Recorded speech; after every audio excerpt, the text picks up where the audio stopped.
Varicose veins కి సరైన చికిత్స కోసం సంప్రదించండి ఎవిస్ హాస్పిటల్. నమస్కారం. మాఘపురాణం 11వ రోజు పారాయణలోకి వచ్చాం. ఈరోజు మాఘశుద్ధ ఏకాదశి. ఏకాదశి నాడు ఉపవాసం ఉండే అలవాటు ఉన్న వాళ్ళు ఈ రోజున ఉపవాసం ఉండొచ్చు. రేపొద్దున ద్వాదశి నాడు పారాయణ చేసుకోవచ్చు. ఈ మాఘశుద్ధ ఏకాదశిని భీష్మ ఏకాదశిగా చెప్తారు. దీనికి 2 రోజుల ముందు వచ్చిన అష్టమి నాడు భీష్మాష్టమి అని చెప్తారు. ఆ రోజునే భీష్మ పితామహులు నిధనం చెందారని, వారి పేరు మీదుగా ఈ రోజున భీష్మ ఏకాదశి అని చెప్తారని చెప్పుకుంటాం. మనం పురాణాల్లో కూడా ఇట్లా చెప్పబడుతుంది. ఏకాదశి నాడు అన్ని ఏకాదశిలో ఉండగలిగినా లేకపోయినా ఇలా ప్రత్యేకమైనవి పర్వదినాలుగా చెప్పబడేటువంటి ఏకాదశిలో ఉపవాసం అంటే అన్నానికి భిన్నంగా ఏదైనా స్వీకారం చేయటం, అన్నము తినకుండా ఉండడము. దాని భిన్నంగా ఉండలేని వాళ్ళు, ఫలహారాలు చేసి ఉండలేని వాళ్ళు ఏదైనా కొంచెం అన్నంతో బియ్యపుతో చేసిన పదార్థం కాకుండా ఇంకొకటి ఏదైనా తీసుకుని కొంచెం తేలిగ్గా ఉపవాసం చేసి ద్వాదశి నాడు పారణ చేస్తే అద్భుతమైన ఫలితం లభిస్తుందని చెప్తారు. అవకాశం ఉన్న వాళ్ళు చేసుకోవచ్చు. వశిష్ఠ మహర్షికి దిలీప మహారాజుకి జరుగుతున్నటువంటి సంభాషణలో భాగంగా మృగశృంగుడు అతని పుత్రుడైనటువంటి మృకండుని యొక్క వృత్తాంతం చెప్పబడింది. ఇప్పుడు చెప్తున్నారు, దిలీప మహారాజా, ఇంకా మృకండుని పుత్రుడైన మార్కండేయుని చరిత్రను కూడా వినుము. మార్కండేయ చరిత్ర అత్యంత పుణ్యదాయకమైనది. దీన్ని విన్నా చదివినా ఎవరైనా సరే భక్తులందరూ పరమ భాగవతోత్తములు కాగలరు. పైగా భగవంతుని కృపకి పాత్రులై సద్గతులను పొందగలరు. ఇప్పటిదాకా మనం విష్ణు పూజ చేయండి అని చెప్పాం. మృగశృంగుడు విష్ణువుని ప్రత్యక్షం చేసుకున్నాడు అని కథలో కూడా విన్నాం. ఇక్కడి నుంచి శివ పూజా విధానాన్ని తెలియజేస్తారు. మార్కండేయుడు పరమశివ భక్తుడు, మనకు తెలిసిందే కదా, అది చెప్తున్నారనమాట. శ్రద్ధగా వినమంటున్నారు. మార్కండేయుడు మృకండుని పుత్రుడు, మృగశృంగునికి మనవడు. 16 సంవత్సరములు మాత్రమే అంత చిన్న ఆయుష్ కలిగినటువంటి మృకండ కుమారుడు. ఇతడు మృకండునికి పార్వతీ పరమేశ్వరుల దయ వల్ల జన్మించిన వరప్రసాదం. అయితే సంతానహీనుడైన మృకండు సర్వేశ్వరుని పూజించి తపస్సు చేసి మెప్పించి దానివల్ల ఫలితంగా లభించిన కుమారుణ్ణి అల్లారు ముద్దుగా పెంచుకున్నాడు. రోజులు గడుస్తున్న కొందికి పిల్లవాడు పెరుగుతుంటే సంతోషం కంటే దుఃఖం పెరగటం మొదలుపెట్టిందట. కాలగమనంలో పిల్లవాడికి 5 సంవత్సరాలు నిండినాయి. తల్లిదండ్రులు బాలునికి ఉపనయనాది వైదిక కర్మలన్నీ పూర్తి చేశారు. అక్షరాభ్యాసం చేసి గురువు వద్ద విద్యాభ్యాసం చేయటానికి నిర్ణయించారు. అంటే మరి ఉపనయనానికి ముందు అక్షరాభ్యాసం లేదా అంటే లేదనుకుంటానండి. పురాణం ప్రకారం అట్లా చెప్తారు. ఉపనయనం చేసిన తర్వాతే విద్యాభ్యాసం. పైగా వీళ్ళు మనం చేసుకుంటున్నట్టుగా ఇప్పుడు గర్భాష్టమంలో 8వ 9వ ఏట, 7వ ఏట, 9వ ఏట, 11వ ఏట అట్లా కాకుండా కొంచెం 5 ఏళ్లకే, మనం అన్ని కథల్లోనూ 5 ఏళ్ళు నిండినే ఉపనయనం చేశారు లాంటివి కనపడుతూ ఉంటాయి. ఆ కాలం అది అయ్యి ఉంటుంది, అప్పుడు పద్ధతేమో అది. సరే, క్రమంగా పిల్లవాడు మార్కండేయుడు చదవటం రాయడం ప్రారంభించాడు. తన తండ్రి వల్లనే అచిరకాలంలోనే అన్ని శాస్త్రాలు ఔపోసన పెట్టాడు. వేదాంగాలను, పురాణ ఇతిహాసాలను, స్మృతులను పఠించాడు. సకల సద్గుణోపేతుడయ్యాడు. వినయ విధేయతలు, పెద్దల ఎడల గౌరవభావము ఇలాంటివి ఎన్నో మంచి గుణాలతోటి సద్గుణ సముపార్జితంగా ఉన్నాడు పిల్లవాడు. చదువు వల్ల కొంత సంస్కారం వస్తుంది, విద్యాబుద్ధులతోటి వస్తుంది అనుకోండి. అమ్మా నాన్నల వల్ల, తర్వాత మనం ఇంట్లో ఆచరించే విధానాల వల్ల అందరి పిల్లలు ఇలాగే ఉంటారు. ఎవరో విపరీతులుగా ఉంటారు కానీ. అయితే ఇతను ఎంత శాస్త్ర పారంగతుడైనా కూడా మార్కండేయుని తల్లిదండ్రులైన మరుద్వతి మృకండులకు మాత్రము నిత్యము, నాయన కుమార, బాల్యమునందే నువ్వు సకల శాస్త్ర కోవిదుడు అయ్యావు. నీ తెలివితేటలు, బుద్ధి కుశలత అమోఘము. 10గురిలో మంచి పేరు తెచ్చుకున్నావు, సంతోషము. కానీ మార్కండేయ, నీవు నీ గురువుల పట్లను, పెద్దవాళ్ల పట్లను మరింత జాగరూకతతోటి, మరింత భక్తిభావంతో మెలుగునాయన. పెద్దలు, ముని పుంగవులు, పరమభాగవతోత్తములు, యోగి పుంగవుల ఆశీస్సులే నీకు శుభమంగళకరాలు అవుతాయి. కాబట్టి నువ్వు అట్లా చేసి వారిని మెప్పించి శుభాశీస్సుల్ని పొందునైనా, తద్వారా నీ ఆయుర్దాయం వృద్ధి పొందగలదు అని హితోపదేశం చేసేవాళ్ళు. పెద్దవాళ్ళతో మర్యాదగా మెలుగు, వాళ్ళు ఏదో చిరంజీవ, సమస్త సన్మంగళాన్ని భవంతు అలాంటి ఆశీర్వాదాలు ఇస్తారు. దానివల్ల నీ పుణ్యబలం పెరిగి ఆయుష్ వృద్ధి అవుతుందని పిల్లవాడికి బాగా ఇంకా వినయంగా ఉండు, ఇంకా బుద్ధిగా ఉండని బుద్ధిమంతుడైన పిల్లాడికి ఇంకా చెప్తూ ఉండేవాళ్ళు. అయితే మార్కండేయుడికి 15 సంవత్సరాలు వచ్చాయి. రోజు రోజుకి తల్లిదండ్రులకి ఆందోళన పెరిగిపోతుందట. కారణం, పరమశివుడు ప్రసాదించిన వరప్రసాదమైన మార్కండేయుడికి ఇంకొక సంవత్సరమే గడువు ఉంది. ఆఖరి జన్మదినోత్సవం ఇదే, ఇంకా చేయలేమనుకున్నారు. ఘనంగా చేయాలని భావించి 15వ పుట్టినరోజుకి ఎంతమందినో పెద్దవాళ్ళని, ఋషులని, మునులని, తపస్సులని, పరమనిష్ఠాగరిష్ఠుల్ని అందరినీ పిలిచారు. అయితే వీళ్ళందరూ వచ్చారు. వస్తే అందరికీ సన్మానాలు చేశారు, సత్కరించారు. అతిథి సత్కారాలు ఎంతో ఘనంగా చేశారు. పిల్లవాడి మార్కండేయుడు కూడా అందరికీ వినయ విధేయతలతోటి నమస్కారం చేశాడు. ఎంతో వినయంగా ప్రతి వాళ్ళకి పాదాలంటి దండం పెట్టాడు. అలాగే వశిష్ఠ మహర్షి కూడా మార్కండేయుడు నమస్కారం చేశాడట. ఈ కథ ఎవరు చెప్తున్నారండి మనకి? వశిష్ఠ మహర్షి చెప్తున్నారు కదా, చెప్తున్నారు. నాకు కూడా దండం పెట్టాడు. పెడితే ఈయన ఏం చేశారట, వద్దునైనా నమస్కారం చేయబోక అని వారించారు.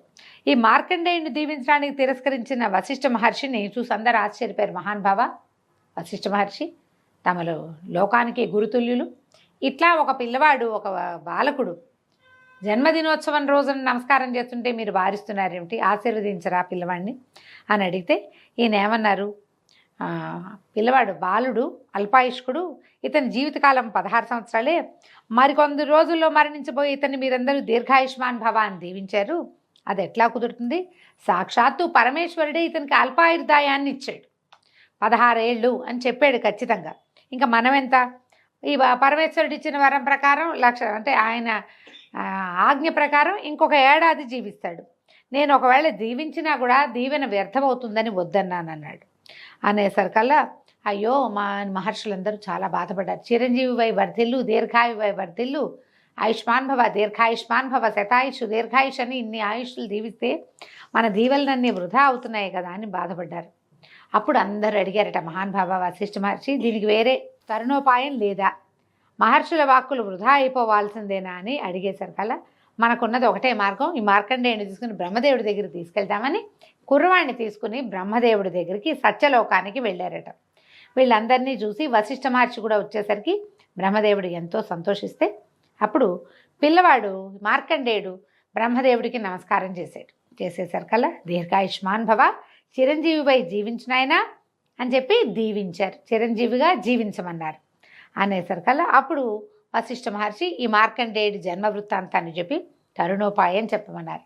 బ్రహ్మదేవుడు కూడా నాలుగు కొరుక్కున్నాడు అనమాట. ఆయన అయ్యో పొరపాటు చేశాం అని చెప్పి తెలియక ఈ పిల్లాడిని చిరంజీవిగా దీవించాను అని ఆలోచించి కుమారుడిని దగ్గర తీసుకున్నాడు. ఆ పిల్లవాడిని, నాయన సాంబశివుడే నీకు రక్ష, మహర్షులు అమోఘ వచస్కులు వీళ్ళందరూ నిన్ను దీవించారు, నేను కూడా దీవించాను. ఇలాంటప్పుడు నిన్ను రక్షించగలిగేవాడు పరమేశ్వరుడే అని చెప్పి మీరు వెళ్ళండి, పిల్లాడికి ఏం ప్రమాదం రాకుండా నేను చూసుకుంటానని ఋషులందరినీ పంపించేశాడు. పంపించి కుర్రాడికి చెప్పాడనమాట మార్కండేయుడికి, పుణ్యక్షేత్రమైన కాశీకి పోయి నిత్యము కాశీ విశ్వనాథుడిని మనసారా సేవించు, శివ పూజ విడవద్దు అని చెప్పి పంపించాడు. మార్కండేయుడు ఇంటికి వచ్చాక వీళ్ళు కాశీనగరంలో లేరు, కొంచెం యువతలుగా ఎక్కడ ఉన్నారు. నేను వెళ్ళి విశ్వనాథుడిని సేవించి వస్తానని, అంటే సంతానం కలిగాక సొంత ఊరికి వచ్చేసి ఉంటారు. గర్భవతి అయ్యాకో దర్శనం అయ్యి ఆయన నుంచి వరం లభించాక వెనక్కి వచ్చేసారు. అబ్బాయి మళ్ళీ కాశీ వెళ్తానని మొదలుపెట్టాడు. సరే వెళ్తాననే సరికల్ వీళ్ళు ఇంకా పిల్లవాడు బతికేది ఏడాది, ఈ ఏడాదిలో మనం పిల్లాడిని మిస్ అయిపోతామని అతను ఎక్కడ మరణిస్తాడో తెలియకుండా అయిపోతుంది కదా. అందుకని అలా పోగొట్టుకోవడం ఇష్టం లేక మేము కూడా వస్తామని చెప్పి భార్యాభర్త మళ్ళీ బయలుదేరారు. చాలా రోజులు శ్రమపడి కాశీ నగరానికి చేరి విశ్వేశ్వరుని సమీపంలోనే ఒక ఆశ్రమాన్ని నిర్మించుకుని ఉన్నారు. మార్కండేయుడు విశ్వేశ్వర సమీపంలో సాన్నిధ్యంలోనే శివధ్యానంలో మునిగి రాత్రింబవళ్ళు ఉండేవాడు. సదా శివలింగాన్నే సేవించేవాడు. కాలగమనంలో 16వ ఏట ప్రవేశించాడు. మరణమాసన్నమైంది. మార్కండేయుని జీవితకాలం పూర్తయిందని తెలుసుకున్న యముడు, భటులారా వెళ్ళండి, కాశీక్షేత్రంలో ఉన్న మార్కండేయుని ప్రాణాలని కొనిరండి అని ఆజ్ఞాపించాడు. యముని ఆజ్ఞ ప్రకారం యమదూతలు కాశీలో శివసన్నిధిలో ధ్యానం చేసుకుంటున్న మార్కండేయుని వద్దకు వచ్చి ప్రాణాలు తీసుకోబోయారు. కానీ లాభం లేదు. మార్కండేయుని చుట్టూతా తెలియని ఏదో ఒక తేజస్సు ఆవరించుకుని ఉందట. ఆ వేడిమికి యమదూతలు నిలవలేకపోయారు. కాలపాశం కూడా మార్కండేయుని చేర్ల.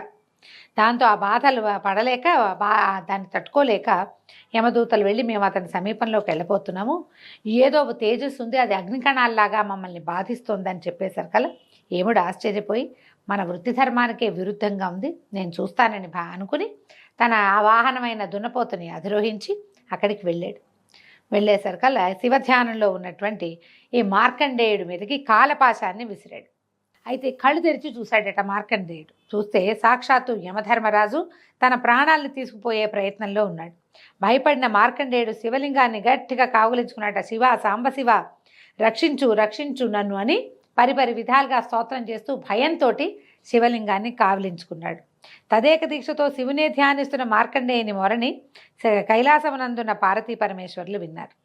బాలుని ఆక్రందనను విన్న మహేశ్వరుడు మహోగ్రమైన రౌద్రాకారంతో శివలింగాన్ని పటేల్ని చీల్చుకుని వచ్చి తన త్రిశూలంతో ఎదురుకుండా ఉన్న యముడిని పొడిచినంత పనిచేసి మార్కండేయుడిని రక్షించాడు. మనం రకరకాలుగా వింటామండి. ఈ పాశం వేశాడని కావలించుకున్నటువంటి మార్కండేయుడితో పాటు పరమేశ్వరుడి మీద శివలింగానికి కూడా ఆ పాశం పడిపోయిందని, అప్పుడు శివలింగాల్లోంచి రౌద్రాకారంతో రుద్రుడు బయటికి వచ్చాడని చెప్తారు. కొంచెం ముందు వెనకగా ఇలాగే జరిగిందనమాట.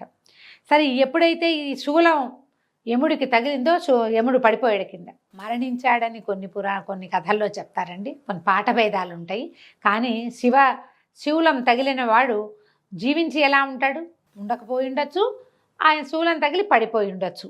అయితే ఎప్పుడైతే ఈ యముడే దెబ్బతిని పడిపోయేసరికల్లా అష్టదిక్పాలకుడు బ్రహ్మాది దేవతలు పరుగున వచ్చి పరమేశ్వరుని పరుపరి విధాలుగా ప్రార్థించి శాంతించు, కోపం చల్లార్చుకో, యముడు తన విధిని నిర్వహించాడు, తమరిచ్చిందే వరము, 16 సంవత్సరాల అల్పాయుష్కుడైన కుమారుణ్ణి మృకండుడికి తమరు ఇచ్చారు, 16 ఏళ్లే ఇతని ఆయువని రాయబడి ఉంది. మృకండుని కుమారుడైనటువంటి మార్కండేయుడు ఆయుష్ 16 సంవత్సరాలని, వాడు పుట్టక ముందు తమరు రచించిందే కదా అతని నుదుట రాత అని పరిపరి విధాలుగా ప్రార్థించారు. ఆయువు తీరింది, యముడు తన కర్తవ్యాన్ని నిర్వహించాడు, బాలుడి ప్రాణాలు తీయటానికి వచ్చాడు. యముడు తప్పేముంది, తన బాధ్యతని తను నిర్వర్తించాడు.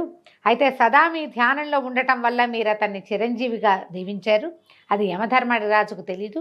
ధర్మపాలన, యముని విధేయత, దాన్ని గ్రహించి దాన్ని పరిగణించి ఆ యమధర్మరాజుని పునర్జీవితుని చేయండి. ఇతను ఈ రకంగా పడిపోతే కాలం ఎట్లా నడుస్తుంది, అతనే కదా కాలగణన దైవం అని బతిమలాడారు. యముడు లేని సృష్టిని ఊహించలేము అని, సర్వేశ్వర మా అభ్యర్థనను మన్నించండి, యముడిని వదిలిపెట్టండి అని పరిపరి విధాలుగా ప్రార్థిస్తే అప్పుడు పరమేశ్వరుడు శాంతించి యముడిని బతికించి, యమా నీవు నా భక్తుల జోలికి రావలదు, ఒకవేళ తప్పనిసరి అయినచో నా అనుమతి తీసుకో అని చెప్పి మార్కండేయుడిని పరిపరి విధాలుగా చిరంజీవిగా దీవించి ఆయన కైలాసానికి వెళ్ళిపోయాడట.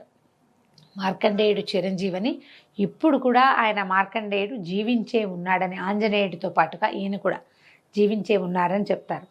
పరమేశ్వరుని కృప వలన తన కుమారుడైన మార్కండేయుడు చిరంజీవైనాడని మృకండు పరమానందాన్ని చెంది తాను మాఘమాస వ్రతమును ప్రతి ఏటా ఆచరించినందువల్లనే తన కుమారుడు తనకి దక్కాడని నమ్మి మాఘమాస వ్రతాన్ని ఎల్లెడలా ఆచరించినట్లుగా చేశాడు. భగవంతుడటు చిరకాలం జీవించి చివరికి భగవంతుల్లో లీనమైపోయారని చెప్తారు. దీని తర్వాత ఆ కల్పాంతం దాకా ఆయన జీవించే ఉంటారని కూడా కొన్ని కథనాలు చెప్పబడతాయి. ఈ మార్కండేయ చరిత్రను విన్నను చదివినను ఆ పరమేశ్వరుని కృపకి పాత్రులై కైలాస ప్రాప్తిని పొందగలరు. మార్కండేయుని భక్తి శ్రద్ధలు, ధ్యానము, శివారాధన, పూజలు ఇత్యాదులన్నీ సర్వులు అలవర్చుకొని మా సర్వేశ్వరుని కృపకి పాత్రులై తరించండి. మహిమాన్వితమైన ఈ మార్కండేయ చరిత్రను పురస్కరించుకొని మా త్రయంబక మంత్రం చెప్తున్నారని, మహామృత్యుంజయ మంత్రాన్ని 108 సార్లు పఠించి ఆయురారోగ్య ఐశ్వర్యాలని పొందండి. ఈ రోజున ఎప్పుడైతే మనం మార్కండేయ చరిత్ర చదువుతామో అప్పుడు మనకందరికీ మృత్యుంజయ మంత్రం తెలుసు. ఇది వరకు పెద్దవాళ్ళు ఎవరో చేయాలని అనుకునేవాళ్ళు, ఇప్పుడు టీవీలలో కొంతమంది ఫోన్లలో కూడా కనిపిస్తుంది. త్రయంబకం యజామహే సుగంధిం పుష్టివర్ధనం ఊర్వారుకమివ బంధనాత్ మృత్యోర్ముక్షీయమామృతాత్. ఈ మంత్రాన్ని మనం 108 సార్లు చదువుకుంటే మంచిదట. మార్కండేయుడు పఠించిన మంత్రంగా ఇది చెప్పబడుతుంది. ఈ రోజుతోటి 11వ రోజు పారాయణ పూర్తయిందండి. రేపు ఉదయం 12వ రోజు పారాయణతోటి మళ్ళీ కలుసుకుందాం. నమస్కారం.